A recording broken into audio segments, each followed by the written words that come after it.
Good morning friends. आगे के video में हमने बात की थी कि एक्सरसाइज नंबर 2.2 में क्वेश्चन नंबर 1 और 2 के बारे में। अभी हम बात करने वाले हैं क्वेश्चन नंबर 3, जिसमें आपको कहा हुआ है कि एक समद्विबाहु त्रिभुज का आधार 4/3 सेंटीमीटर है। समद्विबाहु मतलब क्या? द्वि मतलब दो और सम मतलब समान, यानी कि आपको त्रिभुज दिया हुआ है, उस त्रिभुज में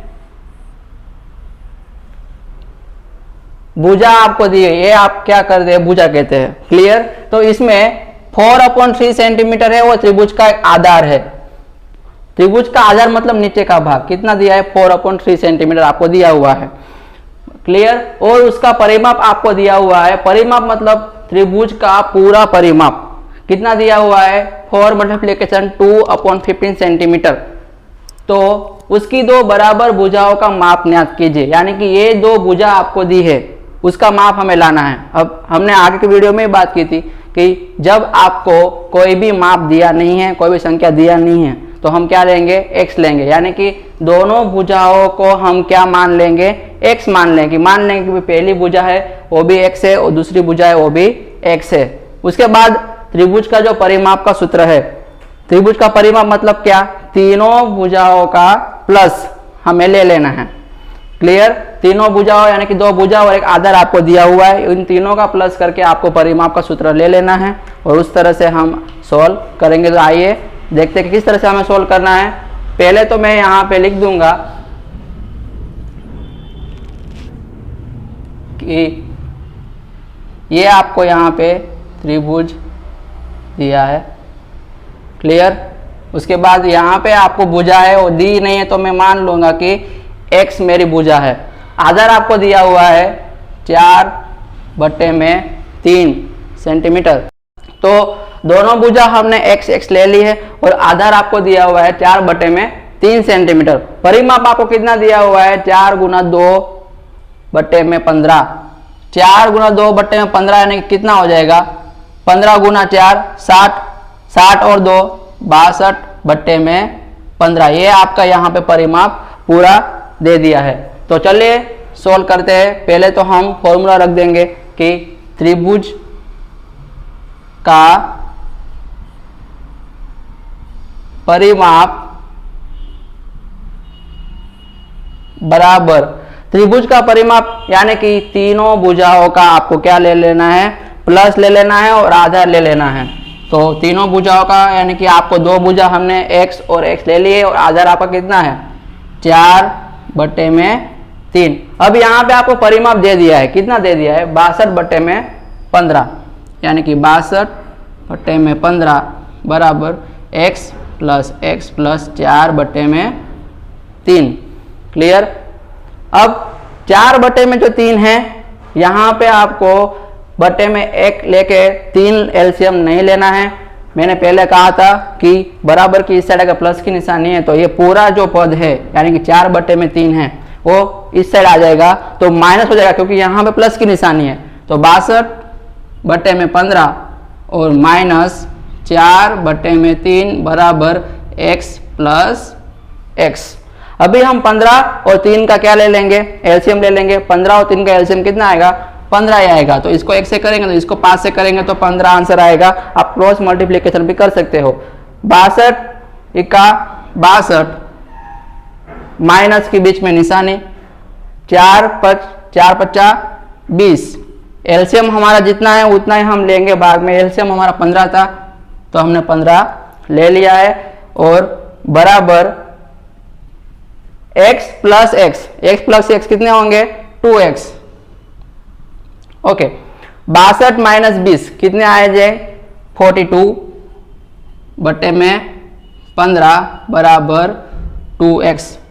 अब 42 और 15 यानी कि 42 है वो 2 के टेबल में कटेगा, 3 के टेबल में कटेगा, सॉरी, और 15 जो है वो भी 3 के टेबल में कटेगा। 42 को है हम 14 तेरी 42 और 15 है तो 5 तेरी 15, 3 और 3 यहाँ पे कट जाएगा तो 2x 14, 5 × 2। क्लियर? समझ में आया? यहाँ पे ये गुना में था तो बराबर का उत्तर क्या हो गया, भाग हो गया।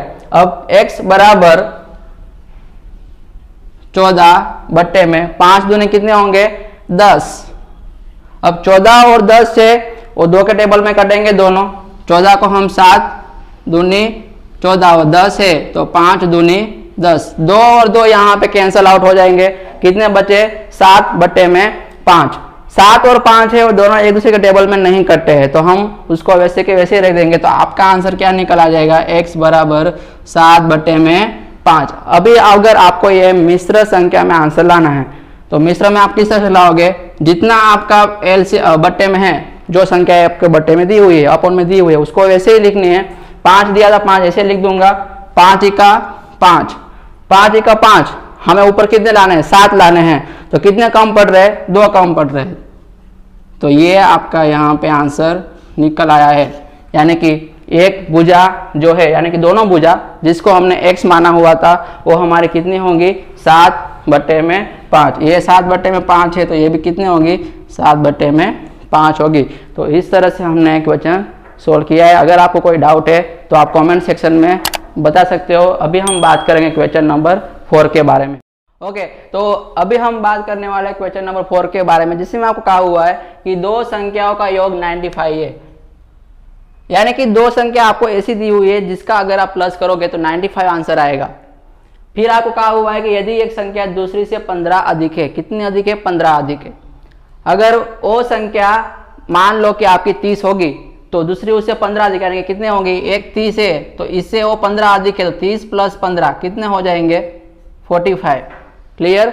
लेकिन वो संख्या हमें दी हुई नहीं है, दोनों संख्या हमें दी नहीं हुई है क्योंकि यहाँ पे आपको ऑलरेडी कहा हुआ है कि वो दोनों संख्या लानी है। जिस तरह से हम आगे के क्वेश्चन कर रहे थे उसी तरह से हमें ये क्वेश्चन सॉल्व करना है। यहाँ पे हमें कोई संख्या दी नहीं है तो हम क्या लेंगे x लेंगे। तो आइए देखते हैं कि मान लो पहली संख्या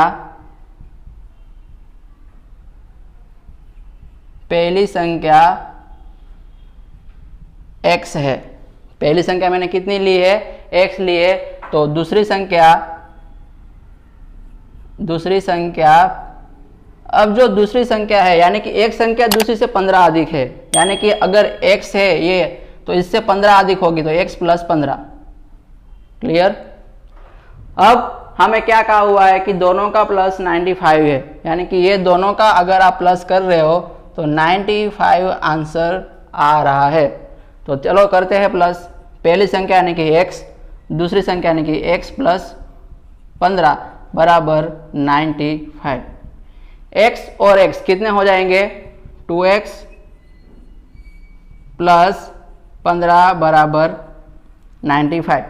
अब यहाँ पे 15 है और प्लस है तो बराबर का उस क्या हो जाएगा माइनस हो जाएगा।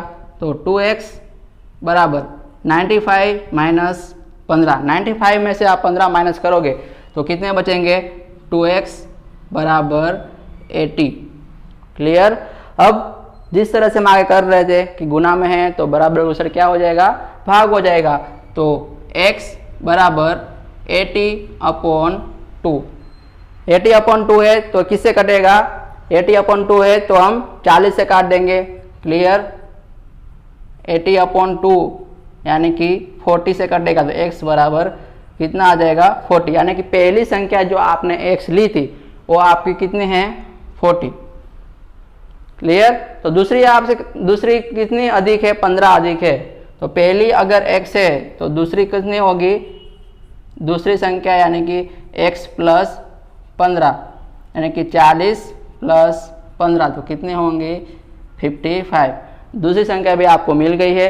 पहली संख्या जो है वो कौन सी है 40 है। अब आप दोनों का अगर प्लस करोगे यानी कि 40 और 55 का अगर आप प्लस करोगे तो कितना आ जाएगा 95 आंसर आ जाएगा जो आपको यहाँ पे कहा हुआ है। तो इस तरह से हम इक्वेशन सॉल्व करेंगे। क्लियर। हमें यहाँ पे दोनों संख्या दी नहीं थी तो हमने मान लिया कि पहली संख्या x यानी कि 40, दूसरी कौन सी x प्लस 15। अभी यहाँ पे से कोई ज़रूरी नहीं है, आप इसको भी x प्लस 15 ले सकते हो, इसको भी x ले सकते हो, लेकिन कोई फ़र्क नहीं पड़ता। हमें तो टोटल 95 आंसर लाना है दोनों का प्लस करके। तो इससे कोई ज़रूरी नहीं है कि ये x लो या x प्लस 15 लो, आप इसको भी x प्लस 15 ले सकते हो। क्लियर। उसके बाद हमने क्या किया कि दोनों संख्या का प्लस हमें 95 कहा हुआ है दोनों संख्या यानी कि पहली संख्या मेरी x और दूसरी संख्या मेरी कौन सी है, x प्लस 15 बराबर 95। x और x कितने हो जाएंगे, 2x प्लस 15 बराबर 95, प्लस 15 है तो बराबर को उस साइड क्या हो गया, माइनस, तो 95 में से 15 माइनस करके मैंने कितने बचेंगे, 80। अब 2 है और x के साथ गुना में जुड़ा हुआ है, मल्टीप्लिकेशन में है, तो बराबर को उस साइड क्या हो गया, उसका भाग हो गया, तो 80/2 तो 40 से कट जाएगा, तो यानी कि पहली संख्या आपकी कितनी मिलेगी, 40। तो दूसरी आपको कितनी है, x प्लस 15, x हमारा कितना आया है, 40 आया है, तो 40 यहाँ पे रख देंगे, तो 40 प्लस 15 यानी कितने हो जाएंगे, 55। दूसरी संख्या भी अगर आपको यहाँ पे मिल गई है, उसके बाद दोनों का आप प्लस करोगे तो 95 आपको आंसर मिल जा रहा है। तो इस तरह से हमने इस क्वेश्चन को सॉल्व किया हुआ है। अगर आपको कोई डाउट है क्वेश्चन नंबर 3 और 4 में तो आप कमेंट सेक्शन में ज़रूर बताइए, और आपको वीडियो अगर पसंद आ रहे हैं हमारे तो please like, share and do not forget to subscribe, और आगे भी हम ऐसे वीडियो बनाते रहेंगे। तब तक के लिए टेक केयर।